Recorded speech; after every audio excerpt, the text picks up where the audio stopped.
नाटिका आपके सामने प्रस्तुत करने जा रहे हैं। तो चलिए बढ़ते हैं इस नाटिका की ओर। महासती श्री मथुरा देवी जी महाराज एक समय यूपी में विचरण करते हुए यूपी प्रांत में पधारे। गुंडी जी के कदम कांधला की ओर बढ़ रहे थे।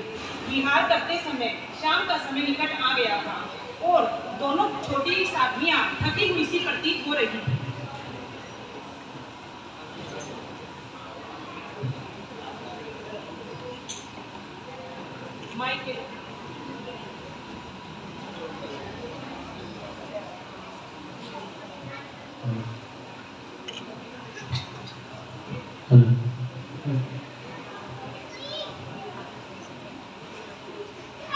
अरे सुनील, लगता है तुम दोनों थक गई हो।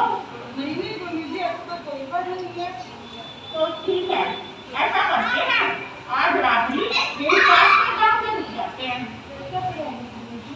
श्री मदन श्री जी महाराज साहब अपने साथ विहार कर रहे श्रावकों से पूछती है।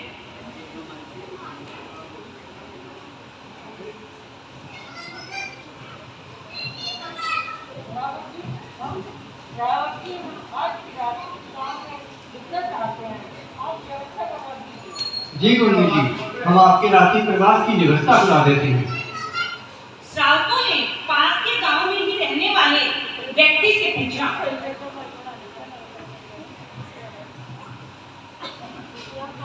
जय जिंदन जी। जी हम कांधला से आए हैं। हमारे साथ जैन साहब जी महाराज श्री मथुरा देवी जी भी हैं। वो आज रात्रि का विश्राम आपके गांव में करना चाहते हैं। क्या आप उनके लिए कोई उचित स्थान बता सकते हैं? हाँ हाँ, क्यों नहीं, चलो भाई आपको जगह बताता हूँ। जी। गांव वाला भाई सोचने लगा, अच्छा तो ये जैन संत हैं, फिर तो इन्हें मजा चखाया जाए। जगह भाई जैन धर्म का विरोधी था और जैन साधु संतों से द्वेष भाव रखने वाला था। भाई ये देखो जगह, यहाँ पर आपकी साथियाँ रात्रि विश्राम कर सकती हैं। जी भाई, आपका बहुत बहुत धन्यवाद। श्रावकों ने महाराज साहब को उस जगह पर बिठवा दिया जो गांव वाले भाई ने उन्हें दिखाई थी और वहां से चले गए। शाम का समय बीतने पर जब आधी रात्रि का समय आया तब मथुरा देवी जी महाराज साहब ध्यान मग्न थे। अचानक ही मकान जोर जोर से हिलने लगा। अरे मम्मी, भूकंप आया है क्या? ये मकान इतनी जोर से हिल क्यों रहा है? इतने में वहां जोर जोर से भयानक आवाजें आने लगी।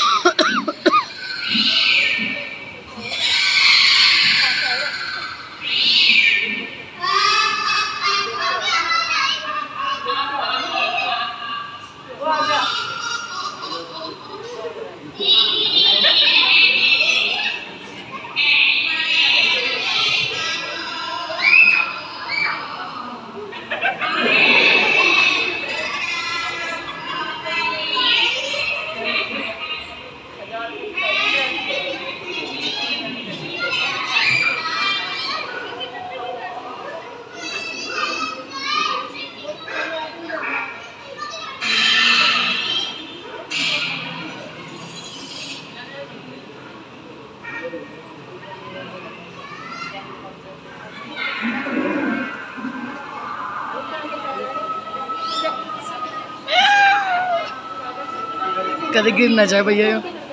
लड़की नहीं, लड़की है तो कैसी सुंदर सी, पैर से पता लग रहा है।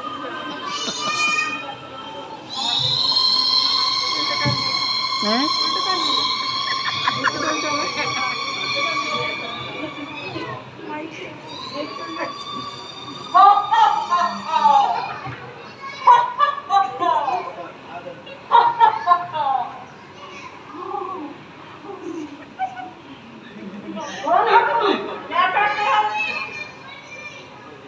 मैं इस घर का मालिक हूँ। यह घर मेरा है।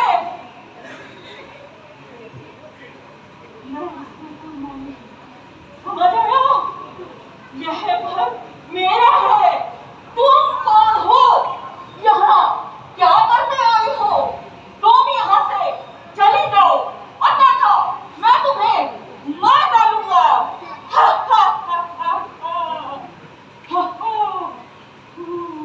भाई हम जैन साधुया हैं। भाई हम जैन साधुया हैं।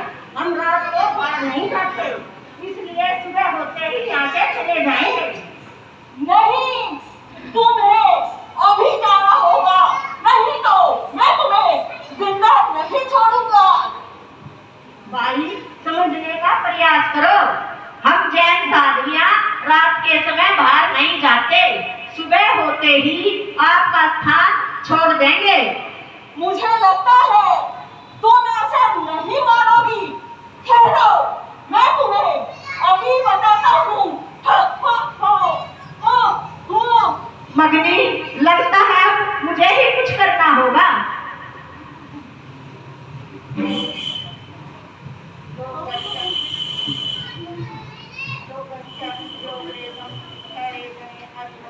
इतना कहकर मथुरा देवी जी महाराज साहब ने लोगस्य का पाठ शुरू कर दिया।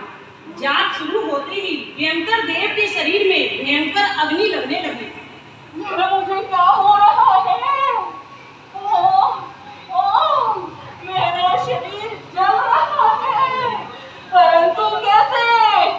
आज से पहले तो ऐसा कभी नहीं हुआ। बंद करो, तुम ये क्या कर रही हो? तुम्हारे बोलने से मुझे वेदना हो रही है। भाई मैं तो अपनी धर्म आराधना में लीन हूँ, इसके अतिरिक्त मैंने तो कुछ नहीं किया। पर ये बताओ, आप हमें यहाँ से निकालना क्यों चाहते हो? मैं इस घर का मालिक हूँ तुमसे। यह घर मेरा है, परंतु मैंने पिछले जन्म में आत्महत्या की थी, जिसकी वजह से मेरी यह दशा हुई है।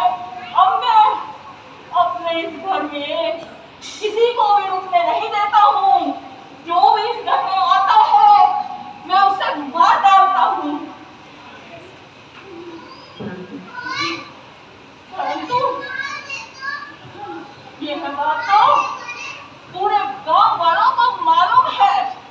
फिर तुम्हें मरने के लिए यहाँ किसने रुकवा दिया? भाई हमें पता नहीं था ये निवास स्थान आपका है, लेकिन आपको किसी जीव को मारना नहीं चाहिए। पिछले जन्म में आपने आत्महत्या की, इसलिए आपकी ये गति हुई। लेकिन अब भी ऐसे ही पाप कर्म करते रहोगे तो अगला भाव भी बिगड़ जाएगा। कुछ सुधरने का प्रयास करो, अपने आप को बदलो, किसी भी जीव को मत मारो, इससे तुम्हारी आत्मा का कल्याण होगा। श्री मथुरा देवी जी महाराज की वाणी ने अपना जादू दिखाया और वह भयंकर देव भी मथुरा जी के समक्ष झुक गया। उसकी समझ में आ गया, पाप की करनी छोड़ दे, धर्म शरण में आ, वीर प्रभु के दर्शन होंगे, करनी के फल खा। आपकी वाणी ने मेरी आत्मा को साफ कर दिया है। अब मैं किसी भी जीव को नहीं सताऊंगा। आपने, क्योंकि आपने मुझे जीवन की एक नई राह दिखाई है।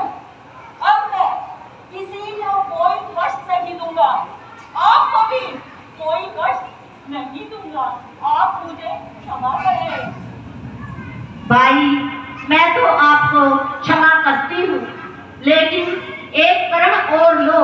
आज के बाद यहाँ पर कोई भी रुकेगा तो तुम उसे कुछ नहीं करोगे।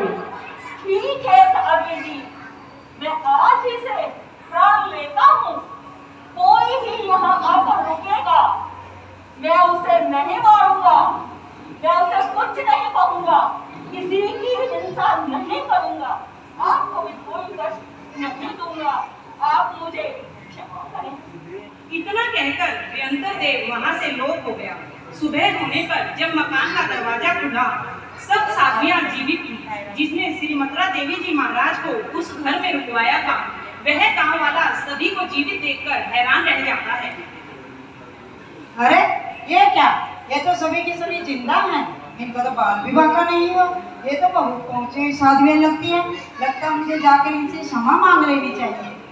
साध्वी जी मुझे क्षमा कर दीजिए। मैं अपने किए पर बहुत लज्जित हूँ। आप मुझे क्षमा कर दीजिए। कोई बात नहीं भाई, लेकिन अन्य किसी साधु साध्वी के साथ ऐसा मत करना, हो सके तो भला करना। जी साध्वी जी, मैं आगे से ऐसा कभी नहीं करूँगा। आप मुझे क्षमा कर दीजिए। अब मैं जैन धर्म की महिमा को जान गया हूँ। श्री मथुरा देवी जी महाराज ने उस भाई को क्षमा कर दिया। वह भाई मथुरा देवी जी महाराज का परम भक्त बन गया और जैन धर्म का परम अनुयायी। ऐसी महिमा थी श्री मथुरा देवी जी महाराज की। उनके चरणों में जो भी आया उसी का उद्धार हो गया। आज हम इस महान आत्मा को दिल से याद करते हैं ताकि हमारा भी उद्धार हो। बोलिए श्री मथुरा देवी जी महाराज की जय।